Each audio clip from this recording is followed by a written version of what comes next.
Senhor presidente, senhores parlamentares, público presente, Jonathan, conselho tutelar, secretário Júnior Venemiati, mais amigos, boa noite a todos.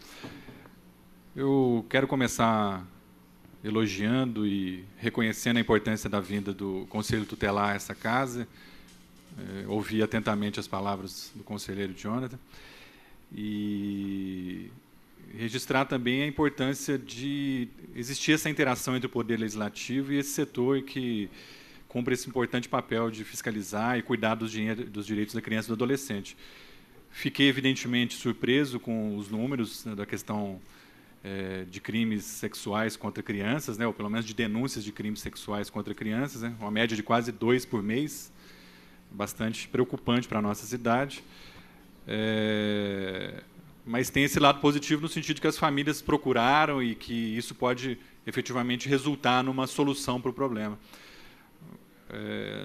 Eu acho que esse é um tema que a cidade às vezes tem dificuldade de falar sobre ele, enfim, de colocar isso abertamente, né, porque é uma questão que envolve, enfim, a intimidade das crianças. Às vezes acontece nas escolas do município, é uma questão muito delicada que eu já acompanhei de perto alguns casos. Então, isso realmente é muito importante que exista uma ação contundente do Conselho Tutelar, do Conselho da Criança e do Adolescente, da Secretaria de Segurança, do Ministério Público, enfim, todos os órgãos podem ajudar a coibir esse tipo de crime. Então, obrigado, Jonathan, pela presença e parabéns pela ação do Conselho hoje aqui na Câmara de Vinhedo. Por falar em temas que são tabus, eu coloquei na internet durante a semana e teve até uma repercussão positiva, eu quero trazer aqui também essa reflexão sobre a questão dos casos de suicídio no Brasil, na verdade, falando aqui do nosso município. Evidente que essa é uma questão muito delicada, porque cada caso é um caso, cada caso tem que ser olhado muito especificamente, de uma forma muito personalizada, mas não é qualquer coisa, numa semana, você ter 3 pessoas morrendo em razão de um suicídio. Principalmente quando, em meses anteriores, nós tivemos uma crise no CAPES, e essa crise foi reclamada, foi trazida aqui, foi inclusive tema de abaixo-assinado dos próprios funcionários. Então, o que eu quero aqui, como vereador, é solicitar ao prefeito, à Secretaria de Saúde, levamos essa questão para o Ministério Público, para a promotora Ana Beatriz. Acho que existe, inclusive, um procedimento lá sobre essa questão da saúde mental, mas colocar a importância de que a saúde mental funcione bem, né? Está lá o CAPES funcionando, faltando alguns medicamentos, falta um veículo, que é uma questão básica para eles. O prédio era bem interessante aqui no centro, foi lá para a região da Capela, diminuiu, mas ao menos voltou a funcionar. Mas esse também é um tema que exige debate, que exige proatividade do poder público. Não dá para a gente olhar para essa questão como se ela não estivesse acontecendo. Então, eu quero aqui também registrar a importância do município debater e falar abertamente sobre essa questão, que envolve uma série de coisas pessoais, familiares, psicológicas, sociais, enfim. Não vou aqui ficar falando detalhadamente sobre isso, mas é motivo de alerta uma cidade do porte da nossa, em uma semana, ocorrerem 3 suicídios. Eu acho que isso o poder público tem que olhar, não só o poder público, mas como a sociedade também tem que olhar para isso com muito carinho. Também gostaria de registrar aqui, mudando totalmente de assunto, a nossa visita à ETA 3, eu e o vereador Edson PC estivemos lá na semana passada, conversamos com o superintendente da Sanepar, mas o que ocorre é que nós temos ali uma estação de tratamento de água feita num local inadequado, isso é reconhecido, inclusive, pelo poder público, cujo cronograma já ultrapassou de longe, vereador Sandro Rebeca, de longe. Essa obra já era para ter sido terminada há muito tempo. Ainda estamos levantando os valores, mas já se gastou mais de 10 milhões de reais naquela obra, gastou muito dinheiro público, e ainda vai gastar pelo menos mais um milhão de reais, porque vai ser necessário um isolamento acústico bem feito, porque tem um problema de impacto de vizinhança. Vai ser necessário adaptações mecânicas ainda.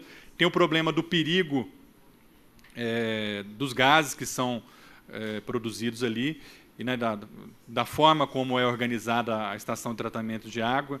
Então, está sendo feito estudos sobre qual tipo de gás vai ser usado, qual que é menos perigoso, né, para fazer o tratamento. Então, eu queria registrar aqui que a gente está acompanhando isso. Aquela obra está muito atrasada, gastou muito dinheiro, tem reflexos ali na vizinhança do São Joaquim. Então, é importante que o poder público, especialmente a Sanepar, mantenha a transparência constante sobre isso, como está, qual que é o cronograma, quando vai ficar pronta a obra, para que a gente possa, inclusive, dar respostas para as pessoas que nos perguntam. Né, ali foi muito dinheiro público, muito dinheiro federal, mas também dinheiro do município de Vinhedo. Já foi lá mais dinheiro, foi dinheiro para o laboratório, vai ter mais dinheiro para essa questão do isolamento acústico, como eu disse. Então, é importante que a gente acompanhe de perto essa obra aí do São Joaquim. Outro tema que foi falado bastante na cidade, inclusive hoje nós tivemos mais uma notícia, é a questão da febre amarela. Nós vimos aí a notícia no Jornal de Vinhedo de um novo caso, um novo macaco encontrado morto, agora na região do Paiol Velho. Então, nós tivemos um macaco morto encontrado na região da Caixa d'Água, que é uma grande região rural, e agora numa outra região rural, que é a região do Paiol Velho. Então, a doença está circulando pela grande zona rural da cidade. Portanto, foi fundamental que a campanha iniciasse hoje. Inclusive, a gente acompanhou logo cedo alguns postos de saúde, se estava caminhando, se estava fluindo a fila. Alguns atrasaram, o caso da Vila João 23 atrasou um pouco, acho que Casa Verde atrasou um pouco, mas começou efetivamente.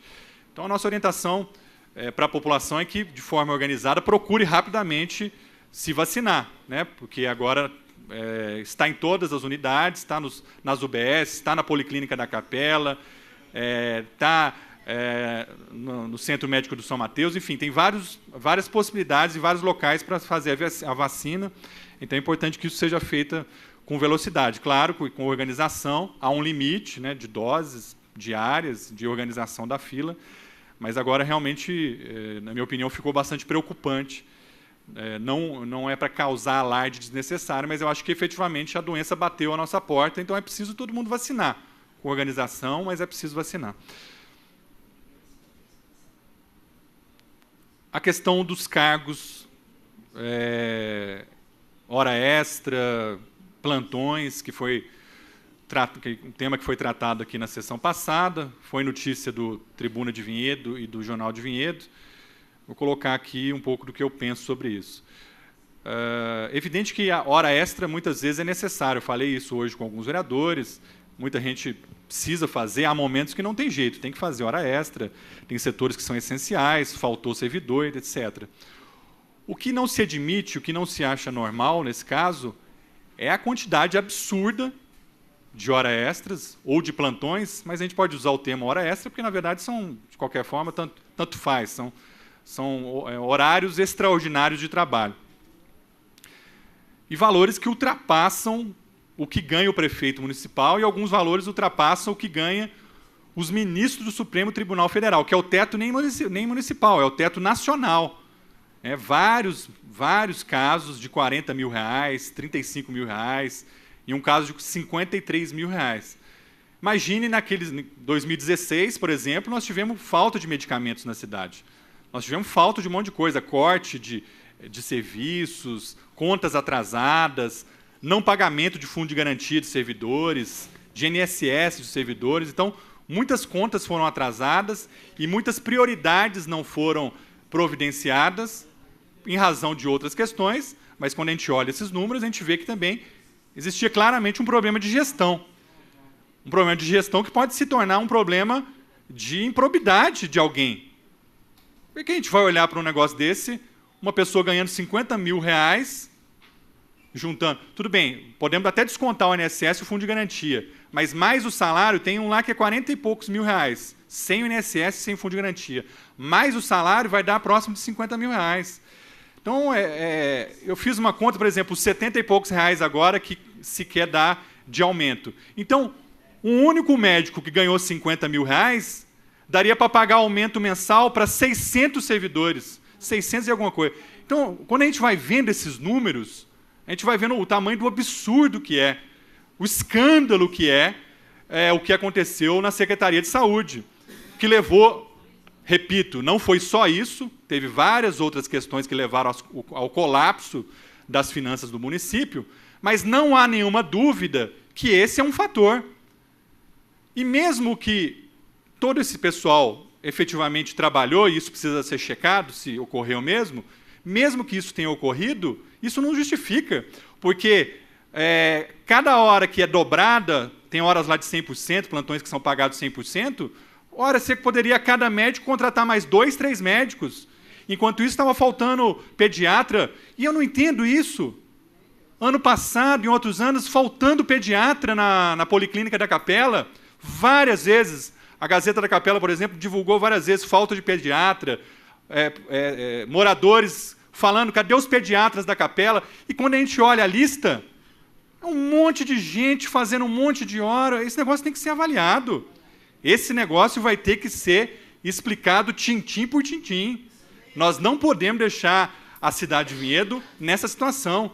Eu olhei hoje, nós estamos lá, a Santa Casa com problema ainda na Procuradoria-Geral da Fazenda Nacional, vou falar sobre essa questão, né? Em razão das dívidas. O município de Vinhedo devendo um monte de gente, e essa situação aí, desse escândalo de pagamentos de hora extras / plantões. E olha, ser vereador é bom, que é um aprendizado, eu sempre assumo isso aqui, é mais do que uma pós-graduação.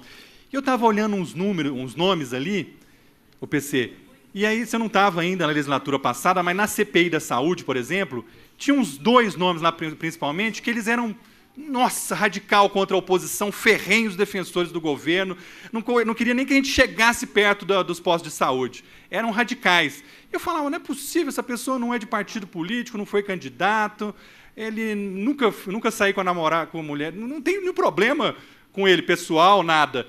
Aí, a gente olha a listinha, fala, tá aí, né? Tá aí porque a pessoa é radical a favor do governo. E muitas situações a gente vai revelando que é mais ou menos isso, né? Para a pessoa ser radical, ou ela é um grande militante de ideias, ou ela tem raiva de alguém, ou ela tem um interesse muito forte. Por aí, pois não, vereador. E para ser mais engraçado, né, Rodrigo? No portal da transparência da prefeitura, essa pessoa ela não aparece lá. Essa pessoa que você está falando, que até fez um BO contra mim agora, uns tempos atrás, né, na delegacia, não aparece no portal da transparência, até cobrei o doutor Viola, que eu gostaria de saber qual que é a real mesmo função dele, porque não aparece. Isso é o mais engraçado ainda, né, Rodrigo? Sim. Bom, para encerrar a minha fala aqui, não poderia deixar de falar sobre um dos ofícios que foi lido aqui, que anunciou que a prefeitura amanhã cedo vai retirar os medicamentos que estão no hospital, na Santa Casa, e levar para o posto da Nova Vinhedo. Então, 2 piadas prontas, né? Primeiro que a prefeitura anunciou que os medicamentos foram enviados para lá, porque tinha um convênio com a Santa Casa para se incinerar com o convênio da Santa Casa com a empresa incineradora. Viu que essa mentira não durou 1 mês e meio. Ela desabou igual um castelo de cartas. A própria Santa Casa desmentiu isso. Tem uma ata lá no inquérito da promotora Ana Beatriz. Isso não é verdade. É uma vergonha a Prefeitura de Vinhedo ter mentido para a cidade. E a segunda questão é um envio de medicamentos para o posto da Nova Vinhedo, que não existe, né? E a gente já falou aqui que foi nomeada uma pessoa para ser chefe da UBS Nova Vinhedo, que é uma coisa que eu não engoli e não vou engolir, né? A Prefeitura vai ter que dar respostas concretas sobre essa questão de nomear pessoas para a chefia de uma unidade de saúde que não existe, né? Inclusive, está aí a prova, né? A prefeitura se contradizendo o tempo todo, mandando medicamentos para lá, porque lá não funciona, e lá vai servir de arquivo para os medicamentos. A gente pede muito cuidado com esse transporte. Tem, lógico, as prefeituras sabem, tem substâncias psicotrópicas, tem um monte de coisa lá. Não foi catalogado, esperamos que a prefeitura acabe de fazer a sua própria catalogação e muitas coisas ainda precisam ser respondidas. Então, vou terminando por aqui. Agradeço a atenção de todos. Boa noite.